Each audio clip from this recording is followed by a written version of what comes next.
കൊൽക്കത്തയിൽ ആർജിക്കർ മെഡിക്കൽ കോളേജിലെ വനിതാ ഡോക്ടർ അതിക്രൂരമായാണ് കൊല്ലപ്പെട്ടതെന്ന് പോസ്റ്റ്മോർട്ടം റിപ്പോർട്ട്. യുവതിയുടെ ജനനേന്ദ്രിയത്തിലടക്കം 14 മുറിവുകളുണ്ട്.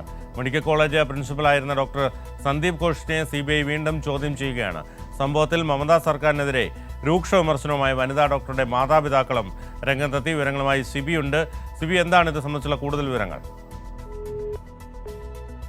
കൊലപാതകത്തിലുണ്ടായ പ്രതിഷേധത്തിലെല്ലാം തന്നെയും മമതാ സർക്കാർ ആടിയുലയുകയാണ്. ഇന്നും രാജ്യവ്യാപകമായ വലിയ പ്രതിഷേധമാണ് ഉണ്ടായത്. പ്രത്യേകിച്ച് കൊൽക്കത്തയിലെ കർ മെഡിക്കൽ കോളേജിന് മുന്നിലും അതുകൂടാതെ മുംബൈയിലും ദില്ലിയിലും അടക്കമുള്ള വിവിധ നഗരങ്ങളിലെല്ലാം തന്നെയും റെസിഡന്റ് ഡോക്ടർമാരുടെ നേതൃത്വത്തിൽ വലിയ പ്രതിഷേധമുണ്ടായി.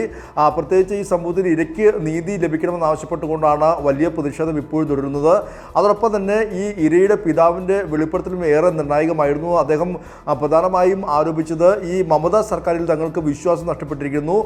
ഈ കേസ് ആദ്യം തന്നെ ഒതുക്കി തീർക്കാനുള്ള ശ്രമം മമതാ ബാനർജി നടത്തിയെന്ന ഒരു വലിയ ഗുരുതരമായ ആരോപണം കൂടി ഈ ഇരയുടെ പിതാവ് ഇന്ന് ഉന്നയിക്കുകയും ചെയ്തു. അതോടൊപ്പം തന്നെ ഈ സംഭവം നടക്കുമ്പോൾ ഉണ്ടായിരുന്ന പ്രിൻസിപ്പലിനെ ഇന്ന് വീണ്ടും CBI ചോദ്യം ചെയ്തു. നേരത്തെ 13 മണിക്കൂർ ചോദ്യം ചെയ്തിരുന്നു. ഇന്നിപ്പോൾ വീണ്ടും CBI ഇത്തരത്തിൽ മുൻ പ്രിൻസിപ്പലായ സന്ദീപ് ഘോഷിനെ ഇന്നും CBI വിളിച്ചു വരുത്തി ചോദ്യം ചെയ്തു. ഇയാളുടെ മൊഴിയിൽ വൈരുദ്ധ്യമുണ്ട് എന്നുള്ളതാണ് പ്രധാനമായും CBI സംശയിക്കുന്നത്.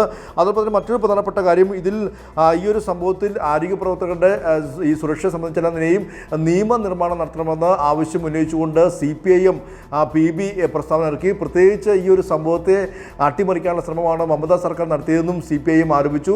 മാത്രമല്ല, ഇതിൽ ഒരു നിയമനിർമ്മാണം നടത്തേണ്ട ഈ കേന്ദ്ര സർക്കാർ ഈ സംഭവത്തിലൊരു സമിതി രൂപീകരിക്കാൻ ശ്രമിച്ചുകൊണ്ട് ഒരു ബ്യൂറോക്രാറ്റിക് സമീപനമാണ് സ്വീകരിച്ചതെന്നും ഇത്തരത്തിൽ CPM PB വിലയിരുത്തുകയും ചെയ്തു.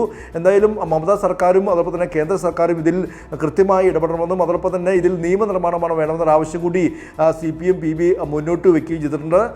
ഇതിൽ ദില്ലിയിൽ ഇന്ന് വലിയ രീതിയിലുള്ള പ്രതിഷേധമാണ് ഉണ്ടായത്. പ്രത്യേകിച്ച് റെസിഡന്റ് ഡോക്ടർമാരുടെ നേതൃത്വത്തിൽ OPയുടെ തന്നെയും ബഹിഷ്കരിച്ചുകൊണ്ടുള്ള ഒരു വലിയ പ്രതിഷേധം, പ്രത്യേകിച്ച് OP പുറത്തു നടത്തിക്കൊണ്ടുള്ള ഒരു വലിയ പ്രതിഷേധമാണ് ഇന്ന് റെസിഡന്റ് ഡോക്ടർമാർ ദില്ലിയിൽ നടത്തിയത്. There are mobs attacking the hospitals. So many incidents are there, and still the public, the government is not listening to us. We are not yet satisfied with how the investigations are going. और we have no security in hospital. We have 36 hours of duty. और जैसे आपको पता है वो हमारी senior बस खाली रेस्ट करने के लिए सेमिनारों में गई थी और पूरे देश को पता है उसके सामने क्या हुआ. ഈ കൊൽക്കത്തയിലെ കൊലപാതകവുമായി ബന്ധപ്പെട്ടുകൊണ്ട് കഴിഞ്ഞ ദിവസം സുപ്രീം കോടതി സ്വമേധയാ കേസെടുത്തിരുന്നു. ഈ കേസ് നാളെ ചീഫ് ജസ്റ്റിസ് DY ചന്ദ്രചൂഡ് അധ്യക്ഷനായ 3-അംഗ ബെഞ്ച് പരിഗണിക്കുകയും ചെയ്യും. സ്വാഭാവികമായും മമതാ സർക്കാരിനെതിരെ വളരെ വലിയ രൂക്ഷമായ വിമർശനം ഉൾപ്പെടെ ഉണ്ടാകാനുള്ള സാധ്യതയുമുണ്ട്. എന്തായാലും കൊൽക്കത്തയിലുണ്ടാകുന്ന ഈ വളരെ വലിയ ഒരു അതിക്രൂരമായ സംഭവത്തിലെ പോസ്റ്റ്മോർട്ടം റിപ്പോർട്ടെല്ലാം തന്നെയും അതിക്രൂരമായി ഈ യുവതി കൊല്ലപ്പെട്ടതെന്നുള്ളതാണ് ഈ പോസ്റ്റ്മോർട്ടം റിപ്പോർട്ടിൽ ചൂണ്ടിക്കാട്ടുന്നതും. എന്തായാലും ഇതുമായി ബന്ധപ്പെട്ടുകൊണ്ട് വരും ദിവസങ്ങളിലും പ്രതിഷേധമുണ്ടാവുകയും ചെയ്യും. വിനു. കൊൽക്കത്തയിൽ ആർജിക്കർ മെഡിക്കൽ കോളേജിലെ വനിതാ ഡോക്ടർ അതിക്രൂരമായാണ് കൊല്ലപ്പെട്ടതെന്നാണ് പോസ്റ്റ്മോർട്ടം റിപ്പോർട്ട്. വിശദാംശങ്ങളാണ് സിബി നൽകിയത്.